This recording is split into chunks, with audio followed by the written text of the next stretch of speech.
উৎসবের আমেজে সারা দেশে উদযাপন হচ্ছে বড়দিন। এ নিয়ে বিস্তারিত জানাতে ময়মনসিংহ ও নোয়াখালী থেকে যুক্ত হচ্ছেন আমাদের সহকর্মী ইলিয়াস আহমেদ ও মাওলা সুজন। প্রথমেই যাচ্ছি ময়মনসিংহে।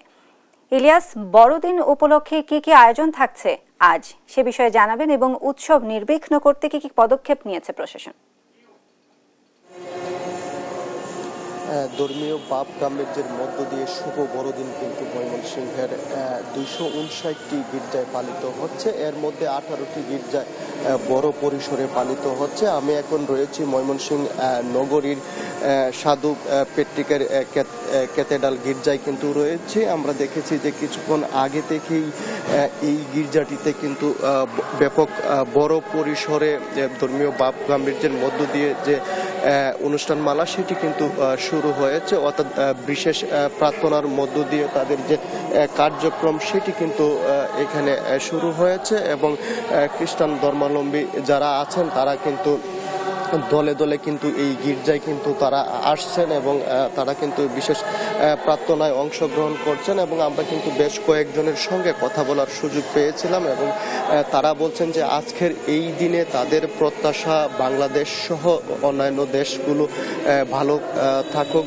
সেই প্রত্যাশা কিন্তু তারা রাখছেন এবং তারা বলছেন যে সকলের কাছে কিন্তু তাদের এই চাওয়াই হবে আজকের দিনের বড় প্রার্থনা এবং সেই প্রার্থনায় কিন্তু ধর্মপ্রাণ যারা খ্রিস্টান ধর্মাবলম্বী রয়েছেন তারা কিন্তু অংশগ্রহণ করেছেন এবং তারা সেই বিষয়টিকে কিন্তু সকলের শান্তি এবং সুখকর হবে সেই প্রার্থনা কিন্তু তারা করছেন এবং আমরা দেখেছি তাদের যে আনুষ্ঠানিকতা সেটি কিন্তু এখন শুরু হয়েছে এবং তাদের আনুষ্ঠানিকতা কিন্তু কিছুক্ষণের মধ্যেই কিন্তু শুরু হয়ে প্রায় ঘণ্টাব্যাপী চলবে সেই আনুষ্ঠানিকতা এবং সেই দিনটিকে ঘিরে কিন্তু সার্বিক যে নিরাপত্তা ব্যবস্থা সেটি কিন্তু জোরদার করা হয়েছে এবং তাদের মধ্যে যে উদ্বেগ উৎকণ্ঠা ছিল সেটি কিন্তু অনেকটাই কাটিয়ে উঠেছেন, কারণ নিরাপত্তা ব্যবস্থাও কিন্তু অনেকটাই জোরদার করা হয়েছে।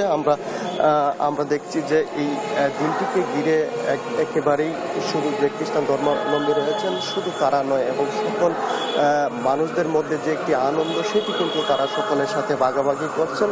বলা যায় যে আজকের দিনটি কিন্তু তারা একে অন্যের সঙ্গে তাদের যে সুখ দুঃখ রয়েছে সেটি কিন্তু তারা ভাগাভাগি করবেন এবং দেশে শান্তি ফিরে আসবে সেই প্রার্থনা কিন্তু তারা করছেন। এই ছিল আমার কাছে ময়মনসিংহ থেকে বড়দিন উপলক্ষে সর্বশেষ। আমরা এই বিষয়ে জানতে এখন চলে যাব নোয়াখালীতে, সেখান থেকে যুক্ত হবেন আমাদের সহকর্মী মাওলা সুজন।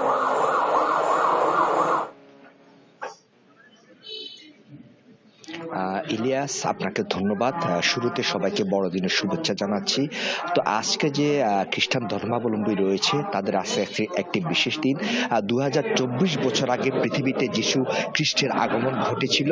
তো এই দিনটিতে যারা খ্রিস্ট ভক্ত আছে তারা এই দিনটিকে বিশেষভাবে তাদের জন্য একটি পবিত্র দিন বলে মনে করেন। তারা হচ্ছে যিশু খ্রিস্টের পৃথিবীতে আগমনের দিনটিকে তারা নানাভাবে পালন করে থাকেন। তা আপনি নিশ্চয়ই দেখতে পাচ্ছেন যে এই মুহূর্তে যে নোয়াখালীর যে আমি যেখানে রয়েছে লুকদের রানী গির্জা, সেখানে বিশেষ প্রার্থনা চলছে যিশু খ্রিস্টের আগমনকে ঘিরে পৃথিবীতে আজকের বড়দিন উপলক্ষে। তো প্রার্থনায় যে খ্রিস্ট ভক্তরা আছে তারা অংশগ্রহণ করছেন এবং তারা দেশ, জাতি, ধর্ম, বর্ণ নির্বিশেষে সকলের জন্য যে প্রার্থনা করছেন যাতে সমৃদ্ধির জন্য, উন্নতির জন্য, যে সমতা, ঐক্য এবং ন্যায়ের সমাজ প্রতিষ্ঠার জন্য।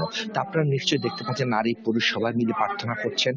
যে গির্জার যে যিনি দায়িত্বরত রয়েছেন ফাদার, তিনি প্রার্থনা করছেন। একই সাথে যে প্রার্থনার সঙ্গীত বলতে যেটা বোঝা, সকাল থেকে সেটি সকাল 8টা থেকে সেটি শুরু হয়েছে এবং 10টা পর্যন্ত প্রার্থনা চলবে বলে আমরা জানতে পেরেছি।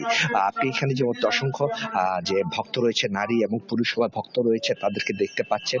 আপনাকে আরেকটি তথ্য জানিয়ে রাখতে চাই যে জেলার যে আইন শৃঙ্খলা বাহিনীর উপস্থিতি বিপুলভাবে লক্ষ্য করা যাচ্ছে, যেখানে যে সাদা পোশাকের ডিবি পুলিশের পাশাপাশি যে পোশাকধারী পুলিশ রয়েছে, আনসার রয়েছে, একই সাথে র্যাব এবং সেনাবাহিনীর দল টহল রয়েছে। হচ্ছে অত্যন্ত যে জাঁকজমকভাবে এবং নিরাপত্তামূলকভাবে আজকের এই খ্রিস্টানদের যে উৎসব বড়দিনের যে উৎসব নোয়াখালীতে পালিত হচ্ছে। এই মুহূর্তে প্রার্থনারত অবস্থায় রয়েছেন খ্রিস্ট ভক্তরা, একে অপরের সাথে শুভেচ্ছা বিনিময় করছেন এবং একে অপরের যে সামনের দিনের যে উন্নতি সমৃদ্ধি কামনা করছেন। এই মুহূর্তে আবার আপনি শুনতে পাচ্ছেন যে প্রার্থনা সঙ্গীত শুরু হয়েছে। প্রার্থনা সঙ্গীতের মাধ্যমে বিশ্ব তথা দেশ ও জাতির জন্য তারা বিশেষভাবে প্রার্থনা করবে। তো কিছুক্ষণ পরে শুরু হবে তাদের যে বিশেষ প্রার্থনা যেটি রয়েছে, যে গির্জা সূত্রে যেটি জানতে পারলাম যে বিশেষ প্রার্থনা শুরু হবে। সে প্রার্থনা দেশ বাংলাদেশের জন্য, সমৃদ্ধির জন্য, দেশ জাতি ধর্ম বর্ণ নির্বিশেষে সবাই যাতে একতাবদ্ধভাবে চলতে পারে তার জন্য আজকে একটি বিশেষ প্রার্থনা হবে। এ হচ্ছে নোয়াখালী থেকে আমার কাছে সর্বশেষ। ধন্যবাদ সুজন। বড়দিন উদযাপনের বিস্তারিত নিয়ে জানাচ্ছিলেন আমাদের সহকর্মী ইলিয়াস ও সুজন।